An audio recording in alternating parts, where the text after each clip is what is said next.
ওইদিকে আবার শুরু হয়ে যাবে কিন্তু। শুরু হয়ে গেছে?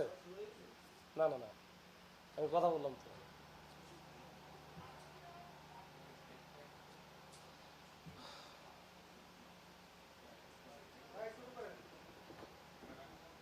বিসমিল্লাহির রহমানির রহিম।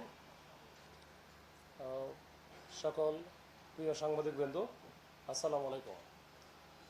আজকে আমাদের এই ছোট্ট ব্রিফিংয়ে উপস্থিত আছেন আমি ডিসি রমনা মাসুদ আলম, বিপিএম। আমার ডান পাশে আছেন এসি নিউ মার্কেট জাহাঙ্গীর, এবং বাম পাশে আছেন কলাবাগান থানার অফিসার ইনচার্জ আশিক। তো আমরা আজকে যে বিষয়টা নিয়ে আপনাদের সামনে এসে হাজির হয়েছি, এটা ছিল গত 13 তারিখের ঘটনা। কলাবাগান থানা এলাকায় একজন গৃহবধূর হাত পা বাঁধা, মুখ বাঁধা অবস্থায় ডিপ ফ্রিজ থেকে একটা লাশ উদ্ধার করা হয়। এই লাশ উদ্ধার সংক্রান্তে আমাদের মূলত আজকে ব্রিফিং। তো এইটার সংক্রান্তে একটা কলাবাগান থানায় একটা হত্যা মামলা রুজু হয়েছে।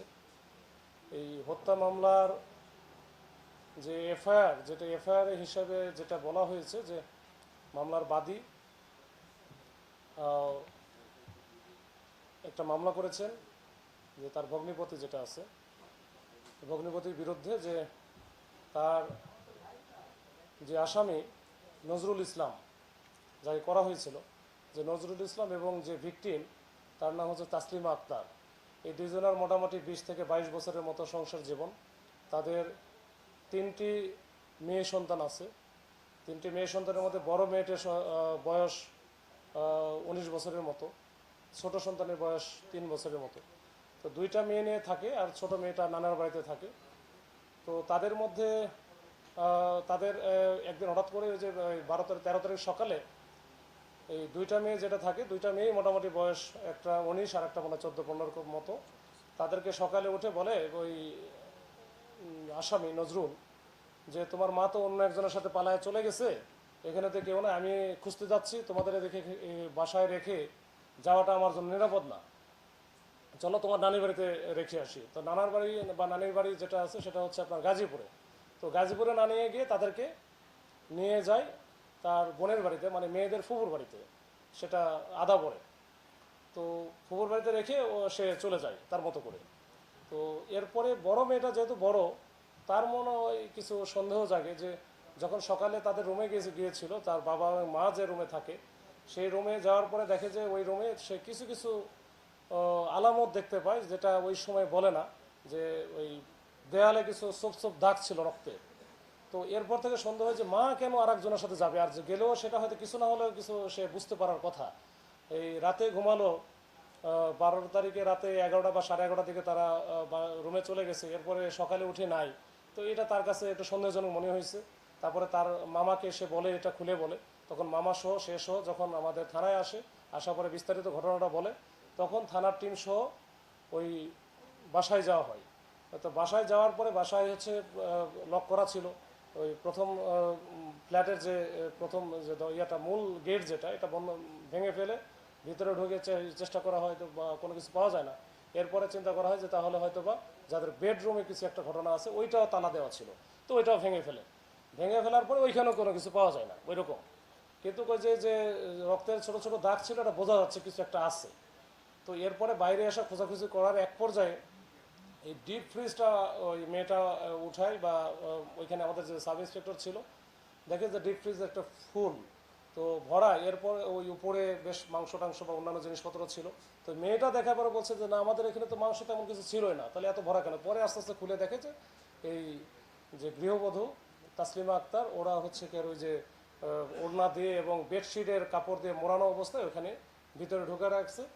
এবং পরে যখন বের করে দেখা হয়, দেখা যায় যে তার মাথাতে উপর্যুপরি আঘাত আছে, ধারালো আঘাত, এবং মাথার খুলি সহ ভেঙে এগুলো ঢুকে গেছে। তো এই অবস্থায় তাকে ফেলে রাখা হয়েছে, যেহেতু তাদের বাবা তাদেরকে এই ফুফুর বাসা রাখার পরে আর নাই, পাওয়া যাচ্ছিল না, তার মোবাইল 2টা বন্ধ। তো তখন ধরে নেওয়া হচ্ছিল যে এই ঘটনাটা হয়তো তার বাবাই করেছে। তো পরে আমরা এটা নিয়ে আমরা কাজ শুরু করে দেই, তা চেষ্টা করি। তো মোবাইল নাম্বারটা যেহেতু বন্ধ ছিল, তো আমরা অন্যভাবে চেষ্টা করা লেগেছে। এরপর আমরা সিসি ক্যামেরা ফুটেজ পর্যালোচনা গোয়েন্দা সূত্র এবং অন্যান্য যে আমাদের প্রযুক্তিগত যে ব্যবহার এইটার ভিত্তিতে আমরা কিন্তু তার অবস্থানটা শনাক্ত করতে সক্ষম হই এবং গতকালকে রাত্রে আমরা বংশাল এলাকায় তাকে আমরা ধরে ফেলি রাত্র 10টার দিকে। তো ধরে ফেলার পরে তার কাছ থেকে প্রাথমিকভাবে আমরা সে স্বীকার করে সব কিছু কীভাবে করেছে, কেন করেছে এবং যেটা দিয়ে আঘাত করেছে, যে ধারালো যে দা টাইপের ছিল, রামদা টাইপের, সেটাও আমরা তার বাসা থেকেই উদ্ধার করি। উদ্ধার করার পরে সে যেটা বলেছে, এখানে মূলত আমার কাছে মনে হয়েছে দুইটা কারণে সে এই কাজটা করেছে। একটা হচ্ছে যে তাদের যে পারিবারিক যে কলহ বা দ্বন্দ্ব বা পারস্পরিক যে বিশ্বাসের অভাব, সে মনে করতো যে তার মিসেস বা ওয়াইফ হয়তো কারো না কারোর সাথে হয়তো বা ইললিগ্যাল অ্যাফেয়ার্স আছে বা থাকতে পারে, এরকম তার একটা বেশ কিছু সন্দেহ ছিল অনেক আগের থেকেই। তো এইটা একটা বড় ধরনের সন্দেহ ছিল এবং সেদিন যেদিন ঘটনা ঘটে ওই রাতে যখন সে বাসায় ফিরে, তখনও ওই লক নাকি দুটা খোলা ছিল, মানে যেটা তালা দেওয়া থাকছে তালা দেওয়া নাই। সে মনে করছে যে এখানে তো অন্য কেউ আসছিল। তো এটা নিয়ে তার সাথে চেঁচামেচিও করেছে। এ একটা কারণ ছিল, যেটা পারস্পরিক ভালো মানে বিশ্বাসের একটা আস্থার অভাব ছিল। 2 নম্বর ছিল যেটা হচ্ছে যে টাকা পয়সার একটা বড় বিষয় ছিল। এই ভদ্রলোকের অ্যাকাউন্টে একটা ফিক্সড ডিপোজিট করা আছে 1 কোটি টাকা, যেটা নমিনি করা আছে ওয়াইফের নামে, মানে যে ভিকটিম মারা গেছে, ডিসিস্ট। এবং আরেকটা আছে যেটা 34 লক্ষ টাকা তার অ্যাকাউন্টে আছে, সেটা নর্মাল অ্যাকাউন্টে। ওইটারও নমিনি হচ্ছে এই তার ওয়াইফ। এখন তার বক্তব্য যে এই টাকাটা হস্তগত করার জন্য তাকেও যে কোনো সময় তার ওয়াইফ মেরে ফেলতে পারে, এরকম একটা বিষয়। মেরে ফেলতে পারে, মেরে ফেললে তখন তো নমিনি বা তার উত্তরাধিকার তো তার মেয়ে, তার ওয়াইফই। তো এই একটা ধারণা থেকে সে চিন্তা করছে আমাকে মারার আগে আমি আগে মেরে ফেলি, বা এরকম একটা বিষয়। তো এই দুয়ে দুয়ে চার যখন মিলে গেছে, একটা হচ্ছে যে তাদের দাম্পত্য যে কলহ ছিল বা আস্থার অভাব ছিল, অন্য একজনের সাথে রিলেশন আছে, এরকম একটা চিন্তা, আর একটা হচ্ছে টাকা পয়সা। এই দুইটা যখন এক জায়গায় হয়ে গেছে, মাথায় তখন রক্ত গরম হয়ে গেছে। তখন রাত্র 12টার পরে যখন ওই ওনার ওয়াইফ, যখন এই যে আমাদের ডিসিস্ট যখন ঘুমাইয়া পড়ে, এই ঘুমন্ত অবস্থায় সে কিন্তু ওই তার আগের থেকে রেডি করা ছিল দাটা নিয়ে আসা, উপর উপরে কিন্তু সে কোপায় কোপায়। তখন যখন কোপায় কোপানোর পরে যখন সে মারা যায় বা মারা মনে করতেছে মারা নাও যাইতে পারে, তখন কিন্তু মুখটাও বেঁধে ফেলে, গামছা দিয়ে মুখ বেঁধে ফেলে। ওই তার যে বেডশিট ছিল এটাও পেঁচায় ফেলে। এরপরে লাশটা কোথায় রাখবে, মানে এটা গুম করবে না কোথায় নিয়ে যা রাখবে, এটা তখন আসলে সে বুঝে উঠতে পারতেছিল না।